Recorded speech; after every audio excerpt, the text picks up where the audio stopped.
Welcome to the Bullpen.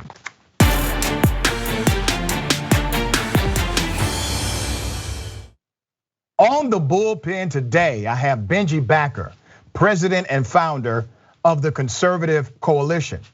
Now, I must say this guy is a real mixed bag because he's pro-environment and a conservative, and we're going to talk about all of that. Benji, good day, welcome. Hey, it's great to be here. Thanks so much for having me. And I love being described as a mixed bag. Well, you know you are, and I actually appreciate that because I think politics works best when there's nuance. And what we have seen in both parties is this moving away from nuance to this tribalism of corporate politics on both sides. So let's talk about something we agree with. We actually agree on environmental justice. So I want you to give me your environmental justice stance, and let's chop it up and see exactly where we agree and where we differ. Well, absolutely. And first, let me explain this. Almost every American is a mixed bag, even if we don't give ourselves credit for it. We have way more convoluted and different views than what the Republican and Democratic party system would make us think. We don't always have overlap with one party or another. And that's why I see myself as more conservative, but I also have views that are seen as quote unquote liberal. And I think most people either fall one way or the other in that category. On the environment, environmental justice, I do believe that environmental issues disproportionately impact those who are in low income and minority communities. It's the hardest hit communities, and those communities aren't able to adapt as easily to the issues of climate change and other environmental degradation. So I think as a society, what we need to do is make sure that in our policies, environmental justice is always part of how we move forward on environmental issues. If we are going to change a sector of the economy in an area where environmental justice is a really big problem, how can the low income people be a part of that conversation? How can we train them and make sure that they're ready for the workforce in that new sector that's being created if there is a transformation? So I actually don't know if there would be a ton of disagreement there. And I think that as a younger conservative leaning person, a lot of my peers would agree. Let's talk about it. It's beautiful what you just said, and I appreciate you saying that. Let's talk about the reality of the politics involved.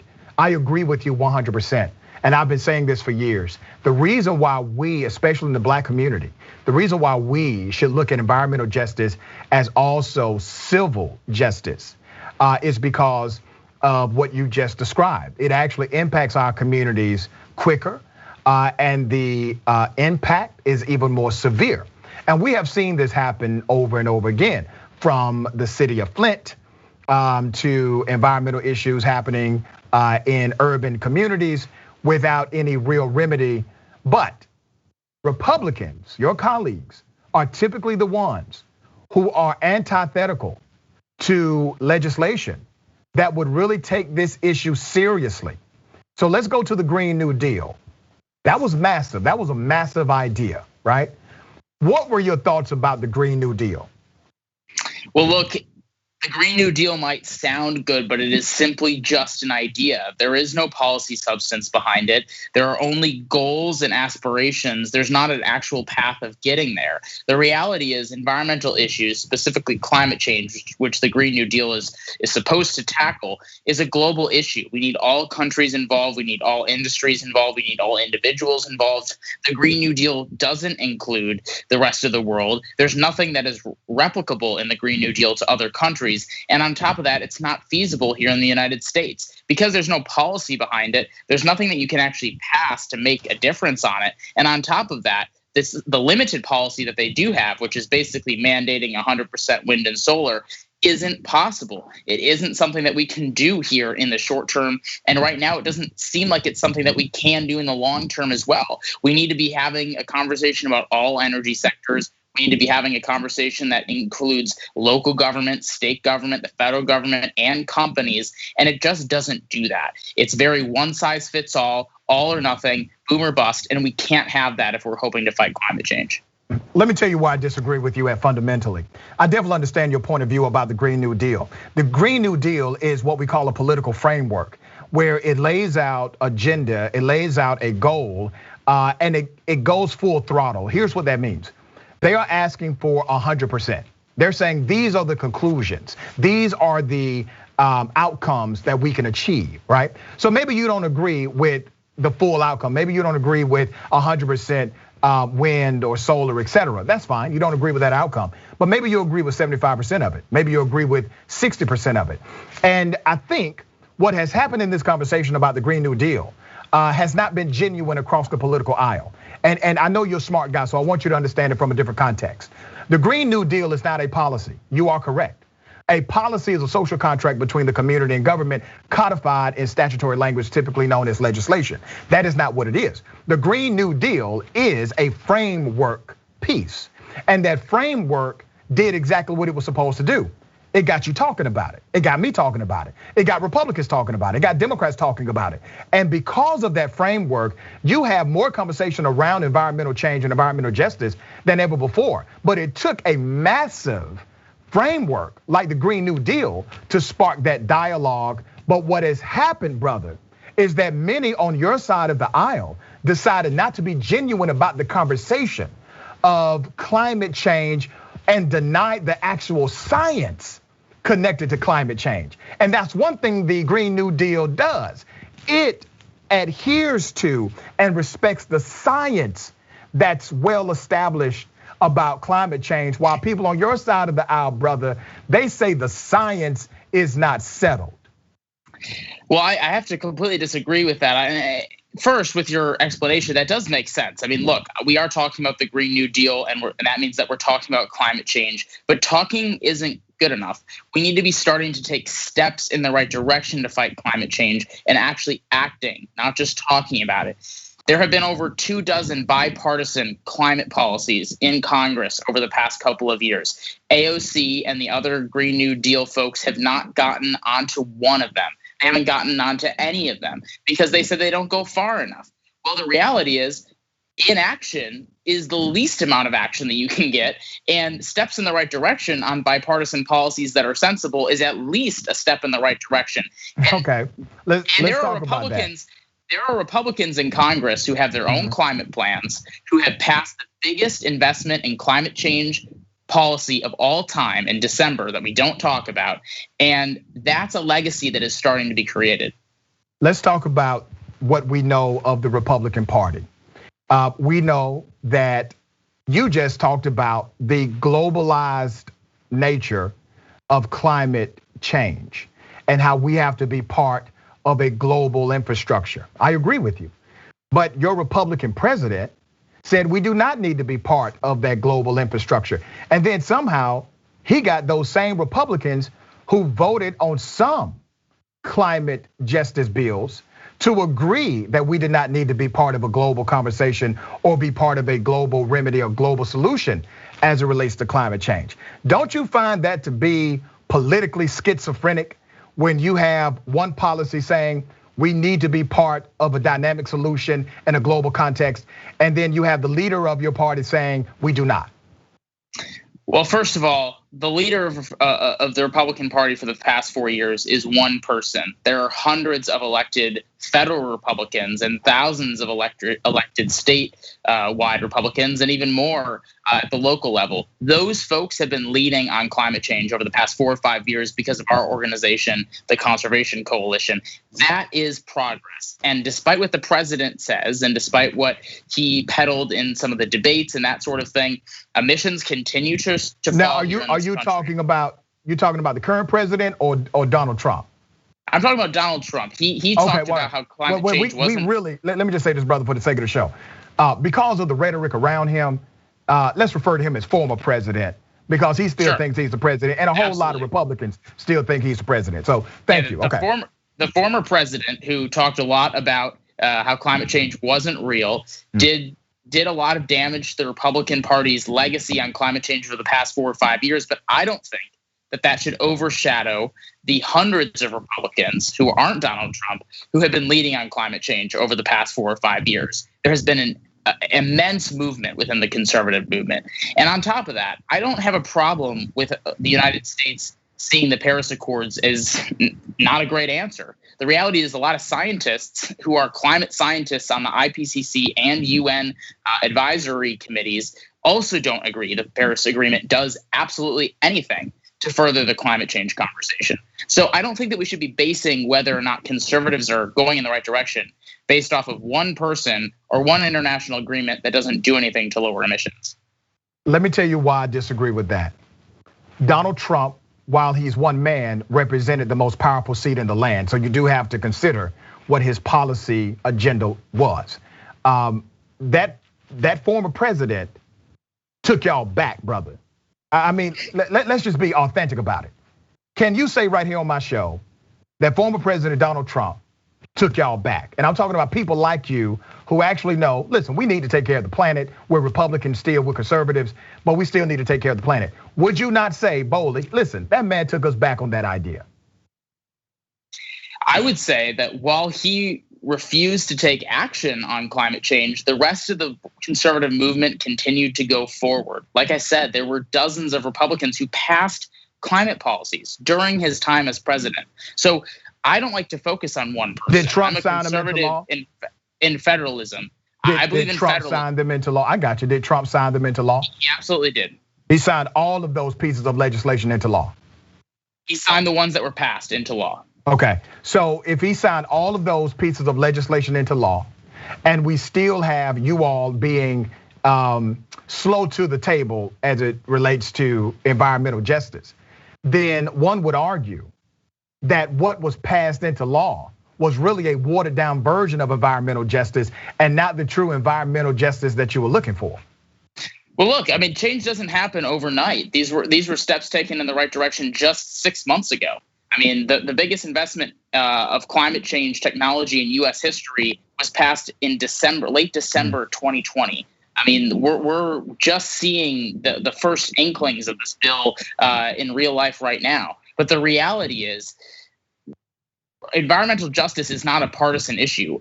Conservatives, liberals, old people, young people overwhelmingly agree that environmental justice is something we need to tackle. And despite what the former president says about climate change, it really is irrelevant at this point because there are conservatives in Congress, in state legislatures, people like me leading the charge, thousands of our activists who are pushing for environmental action across the country. And yet we're still talking about Donald Trump. Instead of talking about how we can solve climate change, which is a very important conversation that we must have, I'm on the show talking about a former president. And the reality is we need to be looking forward. We need to stop looking back. We need to stop saying, oh, well, there were 30 years ago, conservatives denied climate change in a way that was really abysmal. And then you had a president 4 years ago. Like, no, we're in 2021 and there are Republicans and Democrats who want to pass climate policies. Let's talk about that. Let's talk about 2021.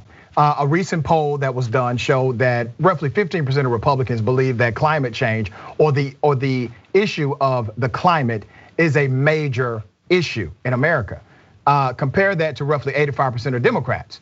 Now, they didn't come to that conclusion on their own. And this is why I want you to realize how important it is that your leaders are in unison with your agenda. That 15% was a drop from 32% before Trump ever became president. Before Trump became president, 4 years before that, it was closer to 48%. So literally, Republicans have been going the wrong way. And I'm not talking about the leadership class, brother. I'm talking about people who vote for Republicans. Now, you don't think that they have been influenced in the opposite direction of the education that you're speaking of by the same leaders that you're defending on the show? Well, look, there are two problems that exist within the conservative movement right now when it comes to fighting climate change. The first is that there is a huge generational divide. Younger conservatives prioritize this issue far more than their elders, and over 90% of young conservatives want action on climate change. That's the generation that I'm a part of. I'm actually an old Gen Zer, as surprising as that might seem.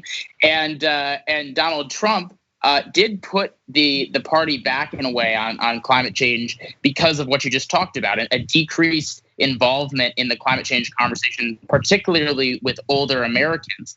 But what also contributed to that was something like the Green New Deal, which comes out as an assault on people who live in middle America, who work in industries that would be directly impacted by the Green New Deal. And they're basically told, oh, well, you should just figure it out and get a new job. And we don't really care about it. We're just people from New York and Boston and Seattle, where I live, and San Francisco. And we're going to tell you what to do in the middle of the country on behalf of climate change. Of course, they're not going to want to engage on climate change. So it's really twofold. Having a president that talks about it as a hoax is a problem, but so is a radical policy that doesn't include the majority of this country in terms of geography. See, Benji, you don't get to do that, brother.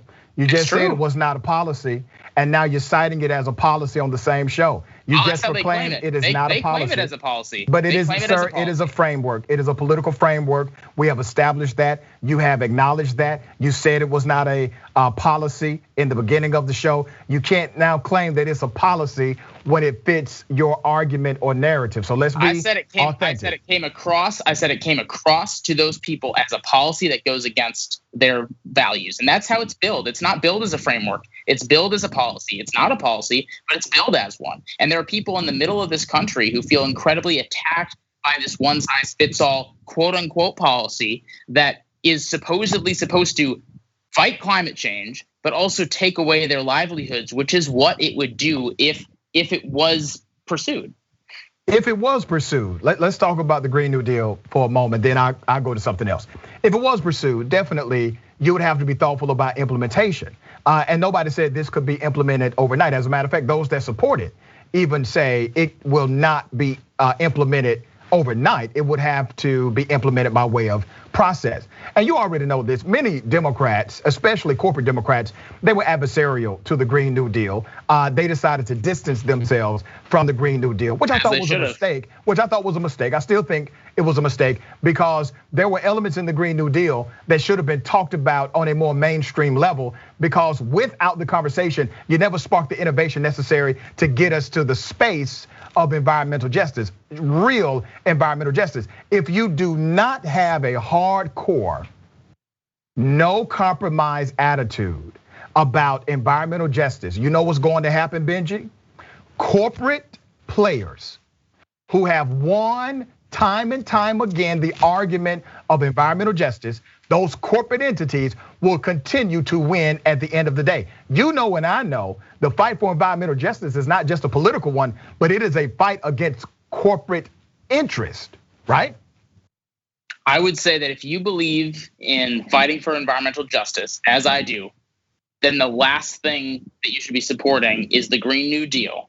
Because the Green New Deal will not happen. There's no policy within the Green New Deal framework that has been actually pursued. It is simply a framework. It's been a framework for multiple years. And if you want environmental justice to be solved in this country, you put forth policies that actually move us forward. All right, and not frameworks that are just a divisive piece of rhetoric to win political points. Come on now, wait a minute. That's what it is. You literally in this conversation have already agreed with some of the dynamics codified inside of the Green New Deal. You have agreed. It doesn't matter when there's no progress being made under the guise of the Green New Deal. The conversation of truth always matters, even if most people do not see it on your side of the aisle. I expect you to be an individual who can look at the nuance of the Green New Deal and say, these are areas where we actually agree. But these are dynamics that we agree. There's no nuance within the Green New Deal. Do you agree? There's no nuance. Okay, I ask you a question. Do you agree that we need more solar and wind energy in the United States? Do you agree with that concept or not? Yes, I do. That's in the Green New Deal. No, because there's no nuance in the Green New Deal. It is just a bunch of ideas. You get my point. That's in the Green New Deal. That is a point of agreement. And the only reason why you oppose it, Benji, is because it has been politicized so much that it becomes, the word becomes this great evil to where you don't cite any of the language of the Green New Deal. You just say Green New Deal. No, I oppose the Green New Deal because there has been no progress made on the Green New Deal at all since it was introduced. They keep reintroducing. Are you gonna let me finish the point? Or sure. I mean, you keep shutting me down. We got a couple of minutes. The conservative climate change movement. Explain that. Well, look, I believe in climate action, not climate rhetoric. And the Green New Deal is climate rhetoric. And the conservative climate change movement is there to provide actionable results with whoever on the left wants to be a part of it. We've been building a grassroots movement across this country of mostly young conservatives who believe in climate change and want to take action. And we've been working with left of center groups to make actual policies pass. And we've actually gotten stuff done since we've launched. Yeah, and just so you know, the Green New Deal, elements of that Green New Deal have been adopted by major city mayors like Mayor of Atlanta, LA, New York. It has also been adopted by various states, elements of the Green New Deal, and they have actually given the Green New Deal credit for adopting that. So when you say that no policy has come out of it, out of this framework, that is simply incorrect. While we are slow on the legislative side federally, there has been an adoption of the policy in multiple jurisdictions across the United States. Benji, I'm flat out of time. My producers are telling me to wrap it up. Brother, it's been fun. I appreciate you coming on the show. And tell people how they can follow you, man. All right, well, I appreciate having the opportunity. Always good for a lively dialogue. We need more of it. I'm at Benji Backer on Instagram and Twitter. Hope to be on again and hope to have more of these conversations in the future. That's what we need. Yeah, man, I appreciate you being on Indisputable. Thank you. All right, thank you.